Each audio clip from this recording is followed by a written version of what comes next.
Segunda epístola, na segunda carta de Paulo à igreja de Coríntios, no capítulo 10, a partir do versículo 4, é o tema da campanha, é o tema principal e o tema que eu vou estar falando hoje, aleluia, que é vencendo as oposições.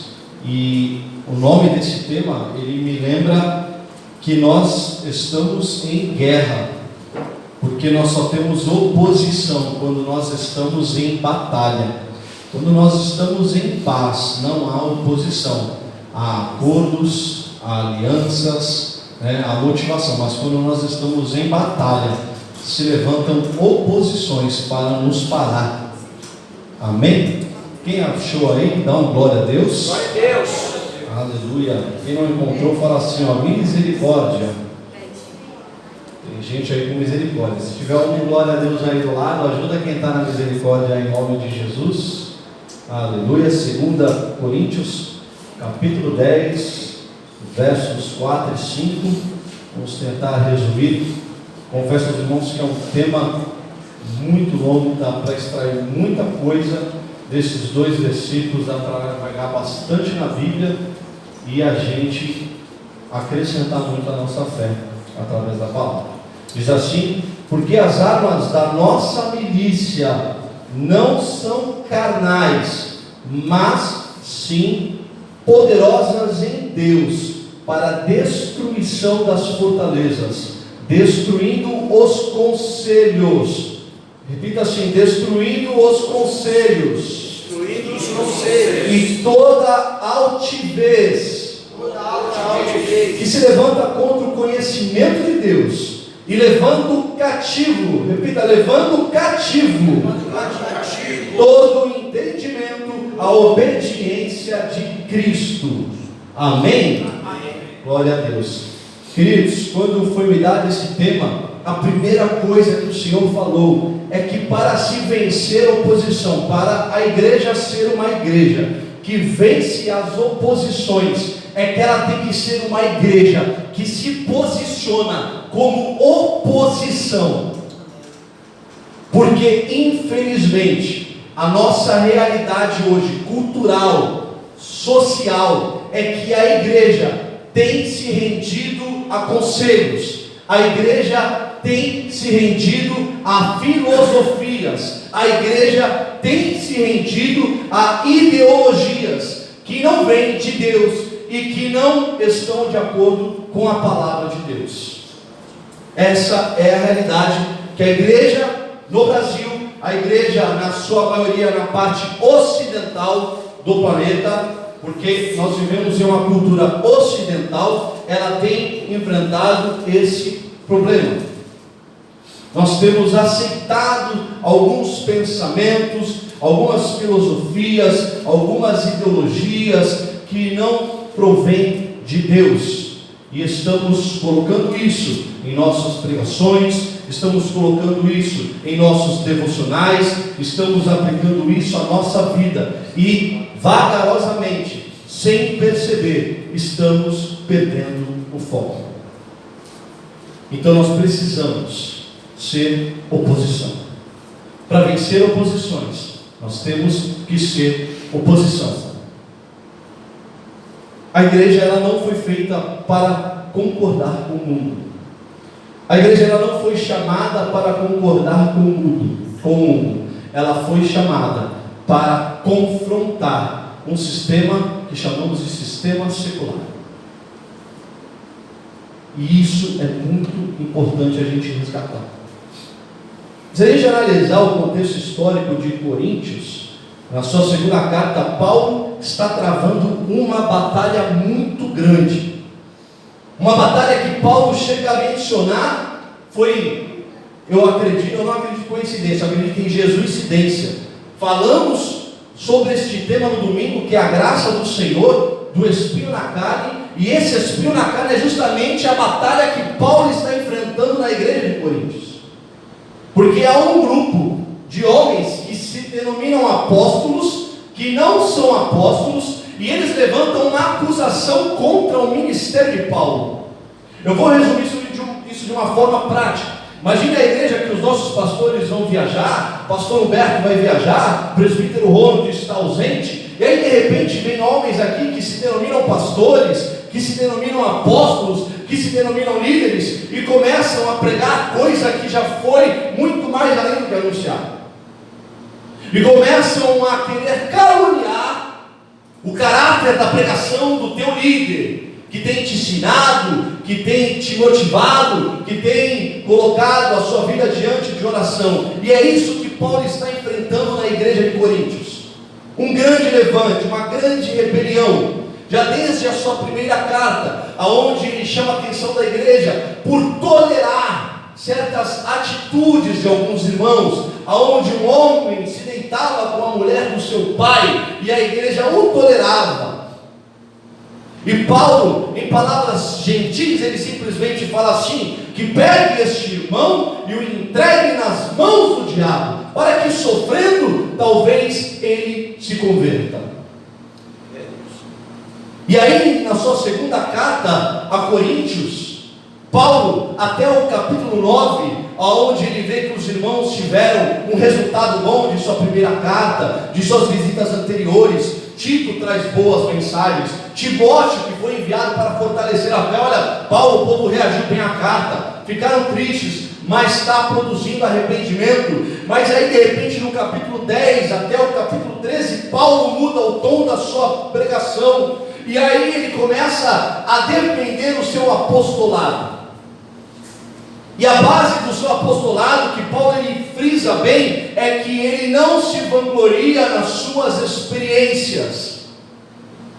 Ele não toma como medida a sua própria experiência pessoal, diferente daqueles que o acusavam. E Paulo ele fala aqui das armas da nossa milícia. Aleluia. Para a gente entender que para vencermos a oposição nós temos que ser oposição, é que a Bíblia fala que o príncipe deste século cegou o entendimento da humanidade. Este século tem um principado, este século tem um Deus, com letra minúscula, que cegou o entendimento da humanidade.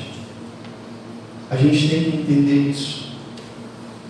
Nós não estamos aqui na terra por uma mera brincadeira, ou apenas para acumular riquezas, ou apenas para adquirir bens.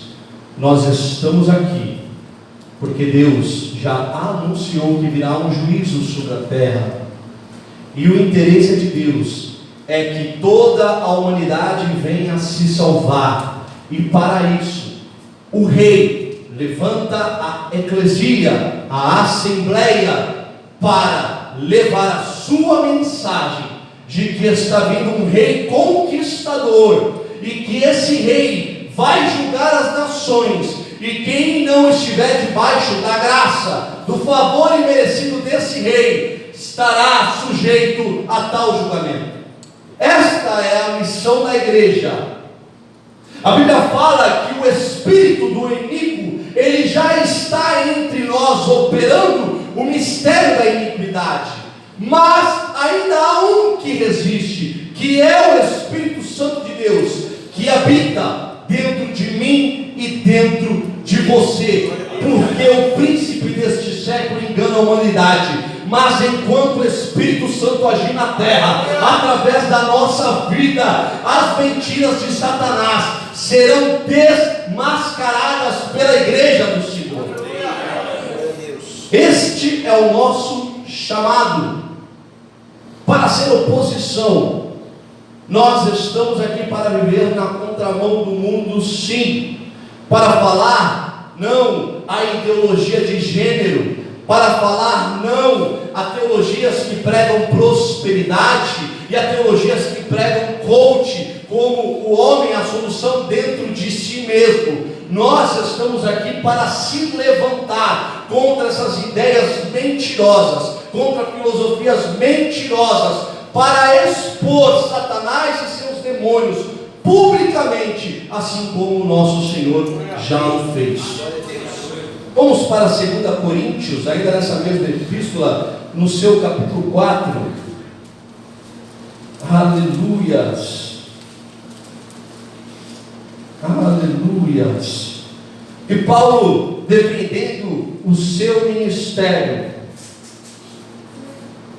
no capítulo 4 ele diz assim: pelo que tendo este ministério, segundo a misericórdia que nos foi feita, não desfalecemos, antes rejeitamos as coisas que por vergonha se ocultam, não andando com astúcia e nem falsificando a palavra de Deus, e assim nos recomendamos a consciência de todo homem na presença de Deus, pela manifestação da verdade. Mas se ainda o nosso evangelho está encoberto, para os que se perdem está coberto, nos quais o Deus deste século cegou os entendimentos dos incrédulos, para que não lhe resplandeça a luz do evangelho da glória de Cristo, que é a imagem de Deus. E infelizmente nós temos visto homens que estão falsificando a palavra de Deus. Nós estamos vendo homens e mulheres que estão pegando a palavra de Deus e estão usando apenas para benefício próprio. Eu vou citar alguns exemplos práticos que eu vi nesses dias. Eu estou usando muito o Facebook para trabalhar, e a gente acaba vendo certos vídeos. Isso, amados, eu acompanho grupos de diversas denominações, de diversos pensamentos teológicos, e isso está dentro de muita igreja. Certa vez um camarada, ele pregou assim, estava pregando assim, que só o amor não é suficiente. Não sei se alguém viu. É lógico que a ideia dele foi boa, ele quis falar que a igreja precisa ter preparo, treinamento, mas essa máxima que ele usou, e ele frisou bem: só o amor não é o suficiente. A Bíblia fala em Romanos 8 que o amor de Deus ele é imutável, que independente da situação que a gente viva, o Senhor nos amou e por meio dele nós somos muito mais do que vencedores. A Bíblia fala que o Senhor, falando para nós com amor eterno, o Senhor nos amou, e com benignidade, com bondade, o Senhor nos atraiu, e que Deus é amor. Em Coríntios, Paulo fala que ele nada seria se não fosse o amor. E aí um camarada em cima de um altar, numa igreja, e aí as pessoas compartilhando o vídeo, e carinha com o coração no olhinho, a coisa mais linda, todo mundo: olha que mensagem linda, olha que mensagem maravilhosa. E ele fala: só o amor não é o suficiente. Realmente, só o amor não é o suficiente. O amor ele é mais do que suficiente, porque Deus é amor. A Bíblia fala: se nós amamos a Deus, é porque Ele nos amou primeiro. O Senhor decidiu nos amar. Esse mesmo amigo, em outra pregação, ele fala assim: que nós somos o centro da vontade do Senhor. Queridos, Jesus veio para fazer a vontade de Deus, e dentro da vontade de Deus estava nos salvar, porque Ele nos amou primeiro. Isso é o que está acontecendo na igreja. São essas coisas que nós temos que combater e levar cativa a obediência de Cristo, todas as mentes. Amém. Glória a Deus.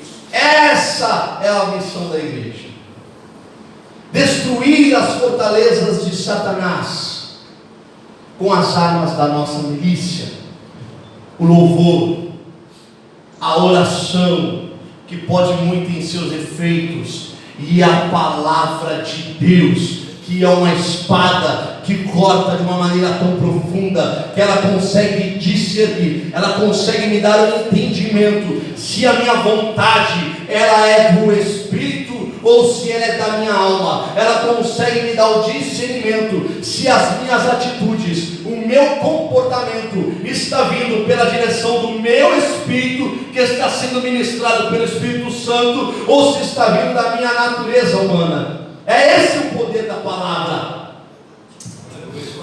Nós temos visto homens que deixaram de ser pregadores para ser vendedores de Cristo. Você sabe qual é a diferença de um vendedor para um pregador? Eu vou falar de uma forma bem prática. O vendedor, ele vai pegar o versículo e ele vai isolar o versículo. E ele vai trabalhar um versículo fora do seu contexto. E um texto fora do contexto é puro pretexto. Foi assim que eu aprendi com o meu pastor. Aleluias. Mas o pregador, se você pegar o significado da palavra pregar no dicionário, de uma maneira bem simples, um dos seus significados, ela diz assim: pregar é você ligar uma coisa a outra. Então pregar não é isolar o versículo, mas é você pegar uma passagem, um versículo, e você ligar com outro versículo, e ligar com outra passagem, e aí você vai ligando, e você vai pregando, ligando a palavra de Deus, trazendo uma exposição daquilo que o Senhor quer para a tua vida. Glória a Deus. Mas nós temos que nos posicionar com oposição. Infelizmente nós temos visto, eu tenho visto uma propagandazinha agora que é o tal do ministério virtual. Podem me chamar de quadrado, de conservador, de tradicional. Querido, ministério, eu não vou me gloriar em mim mesmo, eu vou me gloriar com os homens com quem eu aprendi. Ministério é quando nós vemos o nosso pastor em visita, passando situações difíceis. É quando eu vejo o meu pastor no sofrimento, lutando, indo na rua comigo evangelizar, me ensinando. Isso é ministério.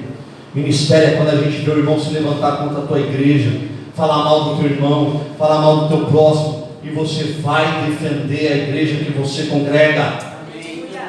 Ah, mas a minha igreja é cheia de problema.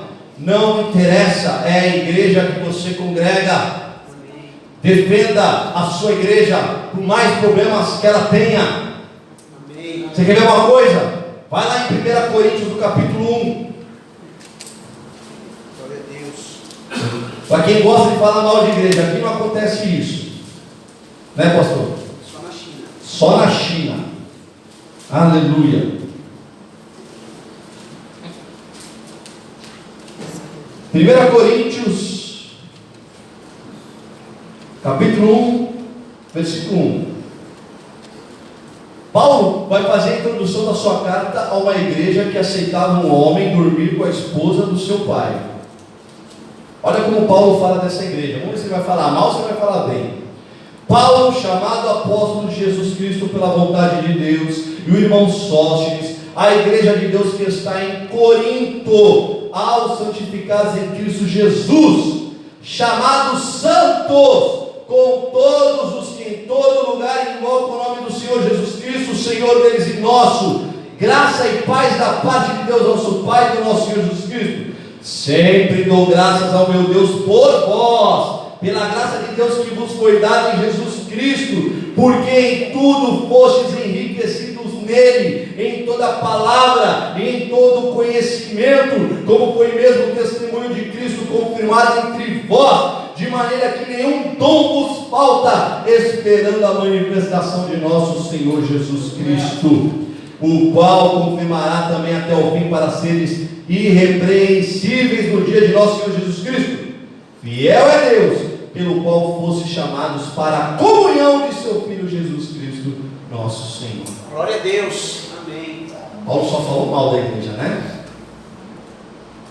Santos. A igreja tem problema? Ela é santa. Amém. A igreja do teu amigo tem problema? Ela é santa. Não estou falando aqui de você idolatrar a tua igreja, ou o teu líder, ou o teu irmão, mas é de você defender aquilo que o Senhor tem depositado na tua vida e na vida dele.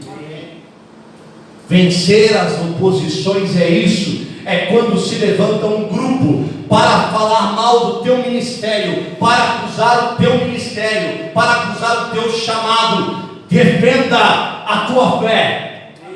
Glória a Deus. Aleluias. Aleluias. Glória a Deus. Eu vou falar com aqueles aqueles que trabalham na obra do Senhor, aos diáconos, aos presbíteros, aos pastores, aos evangelistas. E eu tenho aprendido, eu tenho buscado isso desde quando o Senhor direcionou o nosso líder a impor as mãos sobre a minha vida e confirmar o chamado de evangelista sobre mim. Uma das nossas missões aqui como obreiros da casa do Senhor, é lógico, os pastores têm a sua função, o presbitério a sua, o evangelista a sua, mas nós fomos chamados para defender os pilares da doutrina cristã na nossa igreja.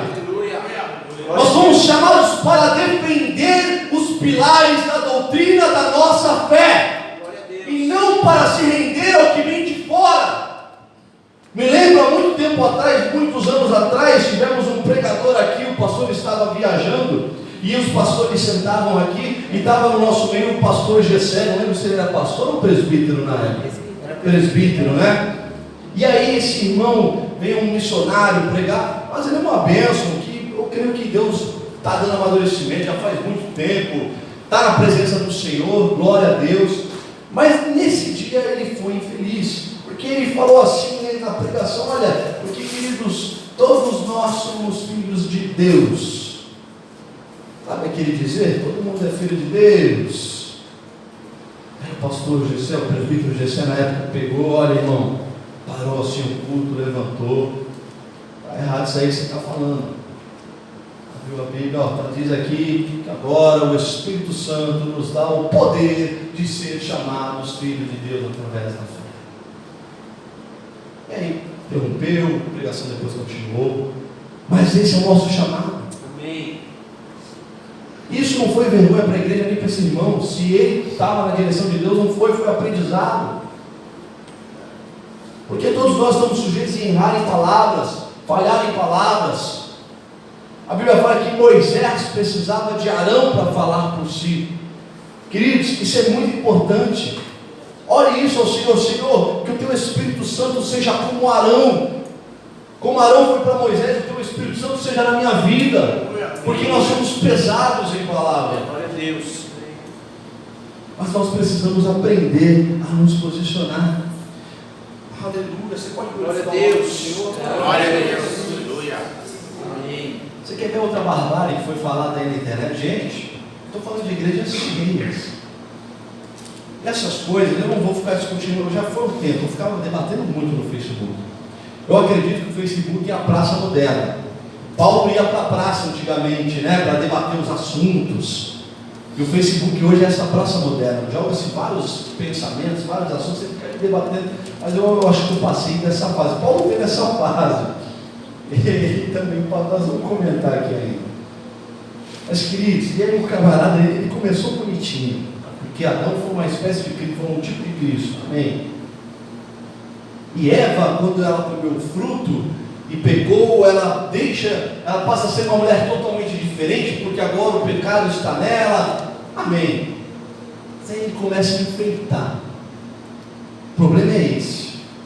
E quando a gente quer enfeitar a palavra de Deus, ele fala assim: eu fico imaginando naquela hora Jesus no céu, o Espírito Santo, com o Pai, os anjos em volta, e aí Jesus olhando aquela situação, Eva pecou, e agora Eva está indo oferecer o fruto a Adão, e aí Jesus, de repente, ele fala assim, no meio do silêncio, todo mundo olhando para ver o que Eva ia fazer, Adão ia fazer, Jesus fala assim: ele vai comer do fruto. Gente, isso foi pregado em igreja, isso é sério, a situação de falar. Parece piada, mas não. Ele vai comer do fruto. Aí todo mundo questiona Jesus: mas como assim, Jesus? Como vai comer do fruto? Não, porque se fosse eu comeria também. É para dar risada. É isso que a igreja está enfrentando. É esse tipo de pregação que a igreja está enfrentando. Eu vou evitar citar nomes, que agora vai para o YouTube. A gente vai procurar ser o máximo cordial possível, harmônico, para evitar contendas que não levam a nada. Mas quem viu sabe o que eu estou falando. Isso aconteceu, gente. Fala que Jesus teria a capacidade de admitir que ele pecaria. Queridos, deixa eu te falar uma coisa. Nós pecamos porque a nossa natureza ela está corrompida. O pastor ensinou aqui sobre temperamentos. É tão sério o que o pecado fez na nossa vida, que as qualidades do nosso temperamento, se elas não, as qualidades, não estou falando aqui dos defeitos, eu estou falando das qualidades do temperamento. Se elas não forem moderadas pelo Espírito Santo de Deus, a qualidade se torna um tropeço. A qualidade se torna um tropeço. Pedro era um excelente líder, mas de tão excelente que era a qualidade dele, muitas vezes foi tropeço no relacionamento com Cristo. Pedro defendia a sua fé, defendia os seus irmãos a ponto de arrancar a orelha do soldado. Mas o pecado corrompeu e aquilo se tornou um tropeço para a vida dele. E você fala que Jesus é capaz de assumir que pecaria, é você estar falando que o efeito do pecado está sobre a natureza de Cristo. E não está. A natureza de Cristo está acima do pecado. É por isso que Cristo venceu o mundo. É por isso que Cristo venceu a serpente. Você sabe como é que foi feita a vacina? Você sabe como é que foi feita, corrigindo, o antídoto, o soro, o antissoro contra veneno de cobra? Foi através de sangue virgem, aplicando o veneno sobre o sangue, e aí o sangue dava a reação, e aí você desenvolvia o antídoto. Deixa eu te falar, Cristo permitiu ser picado pela serpente, ao qual o seu veneno é o pecado, e o sangue virgem de Cristo produziu o anticorpo para combater o pecado. É isso que tem que ser pregado nas igrejas. E o que a gente está vendo de coach, olha, para a vida profissional, não sei. Eu aprendi que a minha vida profissional tem estado diante de Deus. Tenho colocado isso muito diante de Deus. As minhas metas, eu falo, Senhor, estão aqui os meus compromissos com a empresa que eu tenho que ter. Eu vou me preocupar com o teu reino e a tua vontade. Glória a Deus. Com a tua justiça. O resto, o Senhor vai providenciar. Amém. Mas esse negócio de coach dentro das igrejas, o coach ele prega, queridos, que a solução dos teus problemas está em você refazer o seu mindset. Quem sabe aqui o que é mindset? Mindset é um termo que se usa para a sua programação mental. Você precisa reprogramar a sua mente. Você tem que vasculhar o teu histórico parental, o teu histórico familiar, e aí você vencer traumas que foram colocados lá. A Bíblia fala que ainda que o nosso exterior venha a morrer, o que está dentro de nós se renova. Está em Coríntios.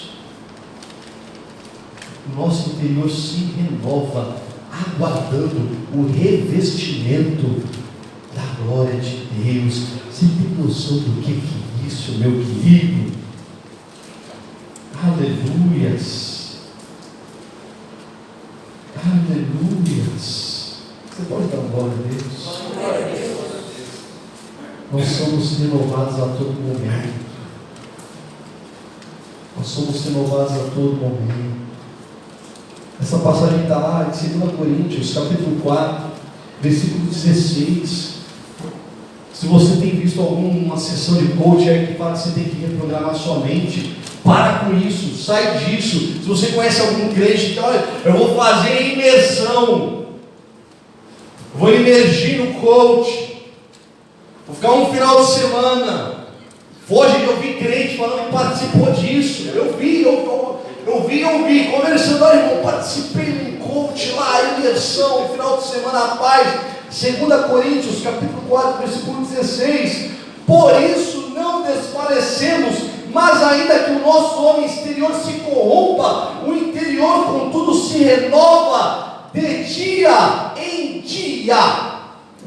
Porque a nossa leve e momentânea tribulação produz para nós um peso eterno de glória muito excelente, não atentando nós nas coisas que se veem, não atentando nós nas coisas que se veem. O que nós vemos não tem que ser o nosso foco, o que nós sonhamos, o nosso sonho de consumo, queridos, isso faz parte da nossa humanidade e não tem como fugir disso. Vai ter uma roupa que a gente vai desejar ter, vai ter um cabelo que a gente vai desejar ter, vai ter uma casa que a gente vai desejar ter, um carro que a gente vai desejar ter, mas não seja isso o foco da sua vida.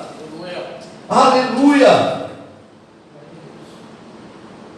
Não atentando nós nas coisas que se veem, mas nas que se não veem, porque as que se veem são temporais.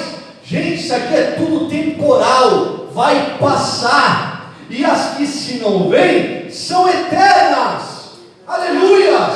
Vamos mais além, eu vou falar para a gente concluir aqui, tem muito mais coisa para a gente falar, é um assunto muito vasto, mas eu vou falar para você a natureza que Deus quer colocar na tua vida, e que o Espírito Santo trabalha todo dia através da palavra, para colocar na tua vida, no capítulo 5, continuando, porque sabemos que se a nossa casa terrestre deste tabernáculo se desfizer, temos de Deus um edifício, uma casa não feita por mãos, eterna nos céus, e por isso também gememos, desejando ser revestidos da nossa habitação, que é do céu, se todavia, estando vestidos, não formos achados nus. É isso que tem que estar dentro do nosso coração. Olha só, Paulo, a nossa casa terrestre, o nosso corpo, desse tabernáculo se desfizer, temos de Deus um edifício, uma morada no céu. Jesus falou que ia preparar moradas. A casa de meu pai tem muita morada.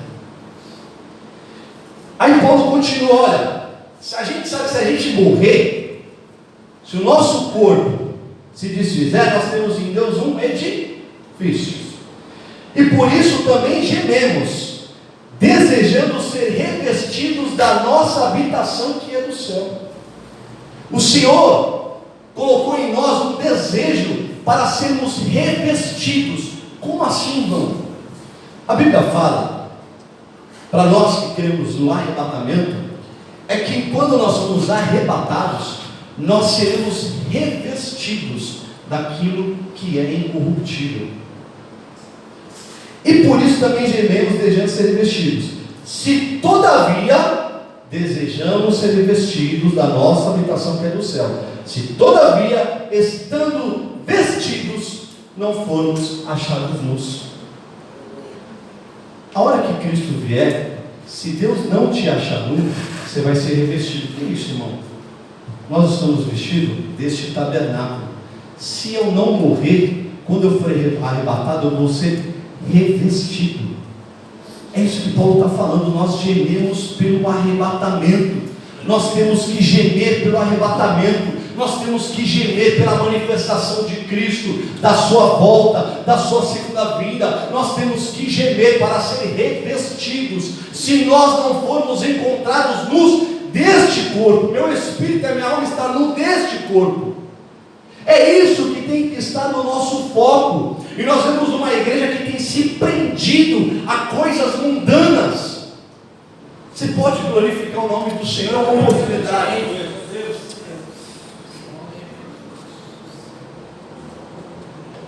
Isso que Paulo defende no seu ministério em Coríntios. A sermos maduros. Paulo não baseava a sua pregação em filosofia humana. E o que está acontecendo hoje dentro das igrejas é isso. Estão trazendo muita coisa humana para dentro da igreja. A nossa pregação ela tem que ser cristocêntrica. O nosso louvor ele tem que ser cristocêntrico. O nosso culto tem que ser cristocêntrico. Estava conversando com aquele hoje, tem um louvor da harpa que eu aprendi que eu acho sensacional. Eu tudo a Deus consagro. Lindo esse louvor. Eu tudo a Deus consagro, espírito, corpo e alma. O culto, queridos, ele é um ato público. O culto, ele é um ato público. Ele começa no teu individual, mas o culto é um ato público, congregacional, onde nós nos juntamos para servir ao Senhor. Já vou terminar, tá, meu pastor? Aleluias. Isso é o culto. Ah, mas eu vou lá para receber amém, porque o Senhor é misericordioso e Ele nos agracia com a sua presença, com a libertação, com a manifestação do seu reino. Queridos, manifestação do reino de Deus, quando já a missão da igreja é pregar, é chegado o reino de Deus. No reino de Deus tem cego? No céu vai ter cego? Vai ter paralítico? Vai ter doença no céu? Vai ter pecado no céu? Vai ter escravidão no céu? Quando a gente fala assim, é chegar no reino de Deus, e aí Deus começa a manifestar o milagre, é porque Ele está dando a nós uma prévia do que vai ser lá na glória. É só um gostinho. Às vezes a gente canta assim, eu quero ver a tua glória, amém, glória a Deus. Mas a verdade é que aqui nessa terra a gente vê apenas alguns refúgios da glória, alguns brilhos da glória de Deus, porque a glória de Deus ela vai ser tremenda lá no céu. A Bíblia fala que não haverá sol, porque o Senhor será o sol da nossa justiça. Paulo, em Atos 17, não precisa abrir, Atos 17, versículos 24 e 28, nem em casa depois. Paulo aprendeu essa lição, de que as armas da nossa milícia não são carnais. Atos 17, a Bíblia fala que Paulo ele vai às praças pregar. E aí tem uns camaradas lá que são seguidores de Epicureu e alguns céticos, se não me engano, estoicos. Obrigado, irmão. Os epicureus não criam na vida após morte. Os estoicos acreditavam em uma vida após morte da maneira deles. E a Bíblia fala que Paulo começa a falar sobre Jesus Cristo e a ressurreição. Isso chama a atenção desses camaradas. E eles levam Paulo para um lugar chamado Areópago. O Areópago lá eram feitos julgamentos de filosofias, julgamentos de ideologias, julgamentos de criminosos. No Areópago era decidido muito, era um lugar de extrema importância. E os grandes filósofos do tempo, daquele tempo, eles iam ao Areópago para ouvir novidades, debater assuntos. No Areópago, por exemplo, que você tinha a condenação de morte grega, que era terrível. O grego ele é tão democrático que quando ele julgava, nós está condenado à morte, ele dava um veneno do camarada e o camarada tinha que tomar o próprio veneno. Era isso que acontecia no Areópago. Assuntos sérios, e Paulo vai pregar no Areópago. E aí, se você analisar esse livro, essa passagem, vai ver que Paulo, pelos gregos não conhecerem o Antigo Testamento, Paulo começa a usar poesias gregas para falar de Deus para os próprios gregos. Ele começa a usar alguns trechos de alguns louvores a Zeus, ele usa isso e encaixa isso no contexto judaico-cristão, ele começa a falar de Deus, ele começa a entrar numa grande eloquência. Paulo sofre uma derrota, porque fala que depois eles falam assim, olha, acerca dessas coisas, te ouviremos uma ou outra vez mais para frente. Mas por aqui, muito obrigado. Fala que 2 ou 3 se converteram apenas. Mas que isso, irmão? Paulo foi derrotado? Não, Paulo aprendeu. Porque se você vê em Atos 17 mesmo, depois que ele sai do Areópago, 2 ou 3 se convertem, o trabalho no Senhor não é em vão. Teve conversão, não foi como ele esperava, mas teve conversão. Mas ele sai dali e ele vai para Corinto. Em Atos 17, 24 ou 28, que ele sai do Areópago, ele vai para Corinto. E aí, se você pegar em Coríntios, 1 Coríntios capítulo 2, 4, para a gente concluir. 1 Coríntios capítulo 2, versículo 4.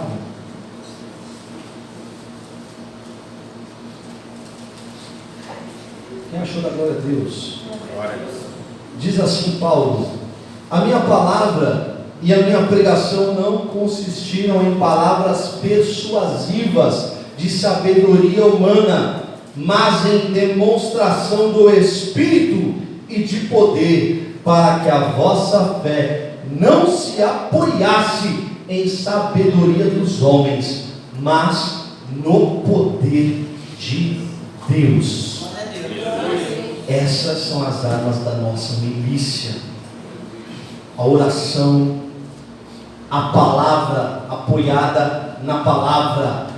A Bíblia, ela é interpretada por ela mesma. Não há livro que interprete a Bíblia, não há filosofia que interprete a Bíblia. Um dos fundamentos teológicos que a gente aprende é que a Bíblia interpreta a si mesma, e o que passa disso não provém de Deus. Gálatas capítulo 1, Paulo fala: ainda que venha um de nós mesmos, apóstolos, ou desça um anjo do céu, mormonismo, tá, gente? Quando pegar um ângulo, já lança aí na cara dele. Ainda que venha um anjo do céu e pregue um evangelho além daquilo que já foi anunciado, seja considerado anátema, maldito. Estamos inventando moda dentro da igreja. Posso fazer uma oração rápida, pastor, só para a gente terminar? Aleluia, fique de pé em nome de Jesus. Aleluia. Fala assim para o teu irmão que está do teu lado: irmão, prega o evangelho. O resto é firula. Pregue o evangelho. Quando Paulo estava na praça pregando Cristo e a ressurreição, ele chamou a atenção: opa, que novidade é essa? Mas quando ele foi começar a querer usar os poetas gregos para falar de Deus para os gregos, o resultado já não foi o esperado. Mas Paulo aprendeu. Quando ele chega em Corinto, ele muda a sua metodologia e ele volta para Cristo. Ele volta a usar a Bíblia como base, a palavra como base. Esse mesmo Paulo que aprendeu aos pés de Gamaliel, um dos homens mais sábios de sua época, um dos judeus mais inteligentes de sua época, um dos teólogos mais inteligentes de sua época, Paulo aprende com esse camarada, e aí ele compara todo aquele conhecimento, toda aquela sabedoria que ele aprendeu de Gamaliel, que ele aprendeu lendo os clássicos gregos, que ele lia muito. Aí ele pega e fala assim, que ele compara como o esterco. Paulo compara a sabedoria humana como esterco. Aleluia. Porque em Romanos ele fala: o evangelho, eu não me envergonho dele, porque ele é poder de Deus para salvar primeiro o judeu e depois o gentio, o romano, o grego. Aleluia. Nós vamos orar para que o Senhor nos ajude a ter essa direção. Queridos, eu não conheço a vida de ninguém aqui, mas eu vou te fazer uma exortação com autoridade em nome de Jesus. O pastor Humberto brinca comigo, ele fala que eu fui chamado pela palavra. Ele fala que tu gosta de ler mesmo, esse é o teu chamado, é pela palavra. Então estuda a palavra mesmo, estuda a teologia, lê livro, vai atrás. Ele me incentiva muito nisso, meu pastor me incentiva, que ele fala que é o meu chamado. Então eu vou exortar os irmãos em nome de Jesus. Se você segue esses vídeos que fala que a solução está dentro de você, dentro das tuas atitudes, olha, tá, é só você reformular o teu mindset, a tua mente. Amados, o Espírito Santo nos convence do pecado, do juízo e da justiça. A Bíblia fala que quem dá o crescimento é o Espírito Santo.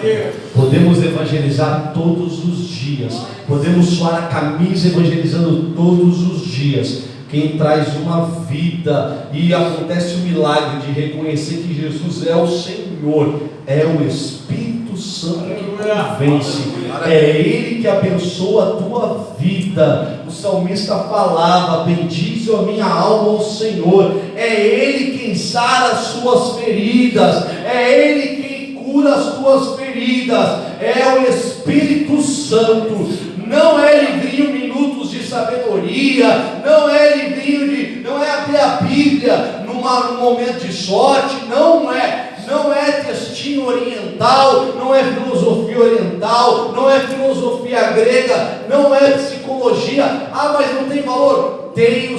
valor, mas a base da sua fé tem que ser a palavra Aleluia. do espírito, da alma e do corpo. A palavra é suficiente. Paulo ensina para Timóteo que toda a escritura é proveitosa para a edificação, para ensino, para exortação, para ganhar uma vida. Ela é proveitosa para tudo. Aleluia, glória a Deus. A palavra. Quanto às ciências humanas, cada uma cuide da área a qual ela foi interpretada, a qual ela foi dirigida. Mas não tente trazer para dentro da tua fé, para dentro da igreja, aquilo que vem do homem. Porque a Bíblia fala que o temor a Deus é o princípio de toda a sabedoria. Logo, o que não teme é louco. A Bíblia fala que a sabedoria de Deus, que é Cristo, clama pelas praças, para os simples darem ouvido à sua voz. Aleluia. Que nós possamos dar ouvido à voz de Deus, em nome de Jesus. Vamos orar. Senhor, meu Deus e meu Pai, te agradecemos por essa palavra, Senhor. Pai querido, a tua palavra diz, como nós lemos hoje, que as armas da nossa milícia são poderosas em Deus para destruir fortalezas, para destruir edificações na nossa mente. A tua palavra é poderosa para destruir, Senhor, palavras falsas que o diabo tem tentado lançar contra a nossa vida. A nossa oração, ela pode muito em seu efeito, Senhor, porque nós somos justos, justificados pela fé em Cristo Jesus. Por isso, Senhor, em nome de Jesus, em nome de Jesus, nós ministramos, Senhor, pelo Teu Espírito Santo sobre a nossa mente, sobre a mente da Tua igreja. Quebra, Senhor, fortalezas, quebra, Senhor, ideologias, quebra filosofias vãs, quebra aquilo que não vem, Senhor, de Ti. Quebra, Senhor, filosofias humanas que em nada nos acrescenta, Senhor. E em nome de Jesus, nós oramos pela vida das nossas crianças, pela vida dos nossos filhos, Senhor, que muitas vezes são bombardeados, Senhor, por ensinamentos errados, ensinamentos seculares, Senhor. Em nome de Jesus, guarda a mente dos nossos pequeninos, Senhor, guarda a mente dos nossos filhos, guarda a mente dos nossos jovens, Senhor, aqueles que estão, Senhor, entrando na faculdade, aqueles, Senhor, que estão na universidade. Guarda a fé e a mente dos nossos jovens, Senhor, que eles não venham se render, Senhor, meu Deus, a filosofias mentirosas, Senhor, a teorias mentirosas, Senhor, mas que a Tua palavra venha estar no centro do nosso coração, Senhor. Meu Deus, guardei os Teus mandamentos, Senhor, para não pecar contra Ti, Senhor, porque nós Te amamos, nós guardamos os Teus mandamentos, Pai, e em nome de Jesus nós Te pedimos, nos ensina os Teus estatutos, nos ensina a Tua palavra, para que nós possamos ensinar aqueles que estão lá fora. Senhor, que o nosso coração venha, Senhor, chorar, que nos nossos olhos venham correr rios, Senhor, como diz o salmista, rios de lágrimas, Senhor, por aqueles que ainda não conhecem a Tua palavra, que nós venhamos chorar, Senhor, por aqueles que transgridem os Teus mandamentos, Senhor, em nome de Jesus, Senhor, em nome de Jesus é o que nós Te pedimos e nós Te agradecemos, em nome de Jesus, amém. Glória a Deus. A igreja pode o nome.